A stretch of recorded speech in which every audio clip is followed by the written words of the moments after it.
What's going on, everybody? J-How here, and today was a bit of a surprise because Diablo released patch 2.5.0. Yes, getting away from that 2.4. They released it today on the PTR with, of course, the Armory that you see on screen now. But we're going to take a look at the patch notes, bring you back to the game so you can see it in action. So first things first, let's take a look at some of those notes. As we already highlighted, the Armory players may now save up to 5 different builds per character. Using the Armory, this new feature can be found in the Town Hub within each act. Saving a build in the Armory will snapshot your character's current gear, socketed gems, active and passive skills, and Kanai's cube powers, basically everything that you need. And then equipping a saved Armory build will automatically swap items and gear between the character and stash.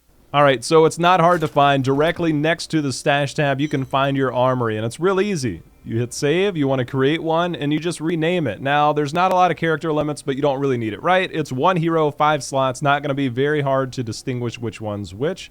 So you basically name it, you hit OK, and then you've saved your first ever slot. There it is. It's right there. So there it is. You can take a look in all its glory, but it's not just about one. You can see all the detailed information about it in case you're wondering what was this, what build did it use, things like that. You can click on the details. It's basically like viewing a character profile on the leaderboards. Now, if you're like most people, you have several different builds that you try, whether it be for speed farming, whether it be for groups, whether it be for solo grift pushing. There's a lot of different things you can do. So basically all you have to do is get that gear, equip it, and basically run exactly how you have it set up now. The initial part is probably the tough part because you got to go through it all. But you get all the gems in, you get everything you need done, you basically rinse and repeat. And now, when you're at the Armory, you basically just click between them, whether you want to equip, and it will basically change everything. It's as straightforward as it could possibly be. I could go on about it, but that's a waste of breath. You just click, equip, and everything is changed. It's so easy, I can't even begin to explain why I'm even doing a video about it, but it's really cool that we finally have it. It's one of the things that we've wanted for a very long time, and now we've got it.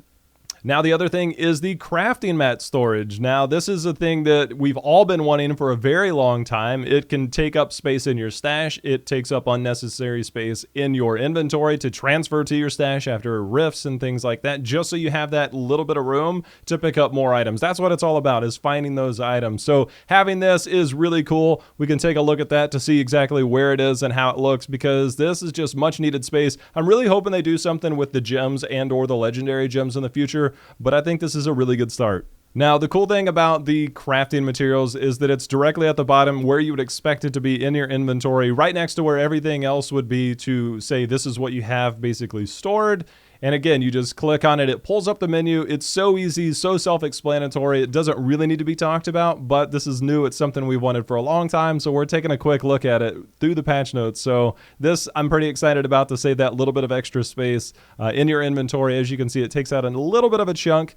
That's just more that you can hoard, I guess. Now, when we look at the notes again, we're going to see a few things here. Primal Ancient items. Now, I know what you're saying. We already went from Legendary to Ancient. Why in the world do we need Primal Ancient? Now, I know everybody's going to clamor about this, but creating new items is a big deal. And then we've seen basically for the past 8 to 10, maybe even 12 months, that they don't really want to take Greater Rifts too high. A lot of people tend to sit right around Greater Rift 100, and it kind of seems that's where they wanted to keep it. But Primal Ancients will allow you to push beyond that. They haven't really tinkered with numbers too much on set bonuses to push them beyond any crazy levels, and it's been like that for several patches now. This will give you a way to climb a few extra higher Greater Rifts, maybe even more than a few. Somebody out there will do the math, but either way, it's another way to push the envelope without necessarily changing set items and completely rebalancing things. And this will open up different avenues in different regards, but it'll just basically allow you to push a little bit further and make your hunting, I guess, a little bit more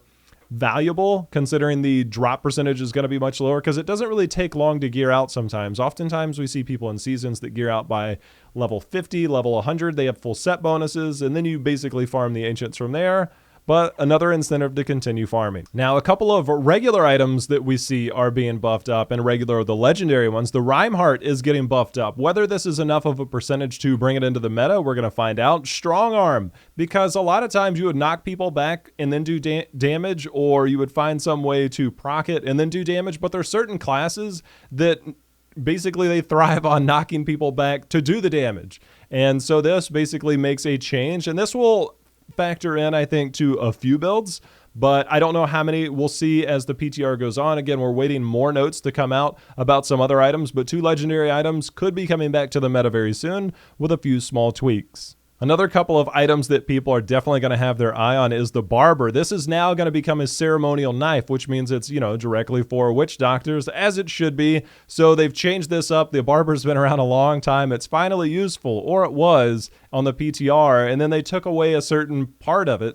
Well, they're giving it back, so we'll see exactly what this does when the PTR eventually rolls out. Again, they might tweak some numbers on set bonuses, they might tweak the numbers on the item overall, but either way, it brought back that legendary power that made it so powerful on the PTR before, to now it might be coming into the meta as well. And then we've got the mantled heal, which it's going to apply to your pets, such as hydras and stuff like that. So will we see the lightning hydra or something coming soon? We're going to find out, as the mantled heal will be buffed. It's not currently live on the PTR, and it says that it will be live in the near future. The next change, I think, is good, and we'll see how everybody responds to it. The greater rifts now, instead of it being unlocked at certain Paragon levels, you'll still be able to get into T6, which means power leveling will still be in full effect. But now if you want to go to the next tournament level, you just have to clear greater rifts, basically the equivalent of them. So if you can clear them early, if you get gear early on in your season, then it's really easy to unlock things like that, and you don't have to stick to greater rifts.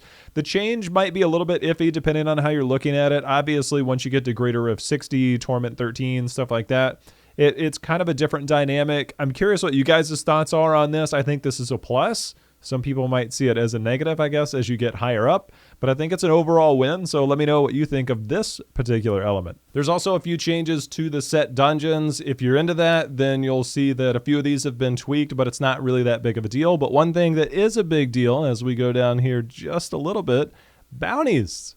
Bonus acts have been removed. With this change, completing 5 bounties in any act will now grant you a large Herodric chest containing the same contents as the Herodric and bonus caches. So that's kind of a big deal. You no longer have to worry about queuing up and going into a pub and then just everybody saying, I'm going to go here, I'm going to go there, and then nobody following suit, and then it ruins it for 3 other people.